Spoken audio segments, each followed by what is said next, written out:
Yüzü diyelim. Evet, buradan üst taraftan abi. Gel şu tarafa gel abi. Görüyorum. Görüyor musun? He. Kaynayan yeri görüyor musun? He. Hı? Orası. Bak yüzü diyelim. Demeyelim abi, bunu YouTube'a atacağız da. Hı? Evet Murat Tesisat takipçileri, bugün Yeni Mahalle Keçiören Yükseltepe tarafında bir dairemizde su kaçağıyla beraberiz. Su tesisatçımız burayı ev sahibi burayı sonradan mı yaptırdın abi tesisatı? Ben yoktum. Bir ara bir patlamıştı. Bura yine bir işlem görmüş. İkinci işlemi burası. Şuradan kaçağımız mevcut. Yok, burada hiç yapmadım. O tadilat yapmadım. Ama şu fayans değişmiş abi. O şeydi, yetmediydi o zamanlar. Ha, anladım. Tamam, şurada kaçağımız. Biz kaçağımızın yerini bulduk. Şurası. Kaynıyor. Evet.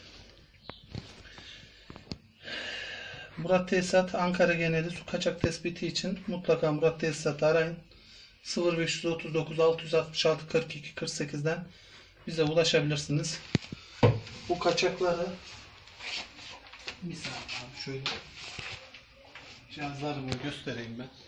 Şuradan bulunduğu yeri göstereyim. Mutfak tezgahının arka tarafında. Şurada kaçağımız. Soğuk su hattında kaçak. Şuradan ben size cihazları da göstereceğim. Evet, bu kaçağı termal kamera ve dinleme cihazıyla tespit ettik.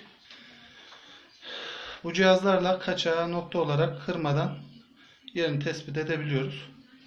Yerini tespit ettikten sonra bir fayans ya da iki fayans kırarak tamirat işleminin durumuna göre yerini kırıp tamiratını da yapıyoruz. Murat Tesisat.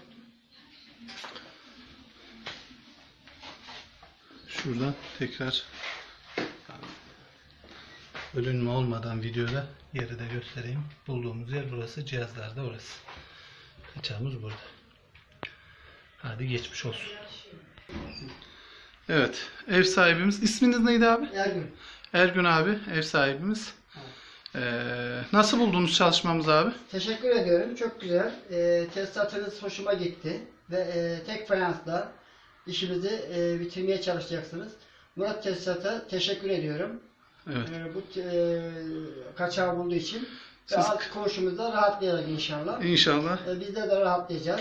Evet. Ve teşekkür ediyorum sizlere. Güzel günlerde kullanın. Geçmiş olsun diliyoruz biz de müşterimize. Kaçağımızın yeri burası. Murat Tesisat 0539 666 42 48'den bize ulaşabilirsiniz.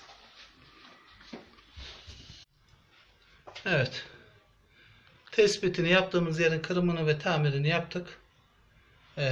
Şuraya bir dirseğimizi yeniledik. Şu anda suyu da tesisata verdik. Testini, kontrolünü yaptıktan sonra müşteriye teslim ettik. Hadi geçmiş olsun. Sağ olun.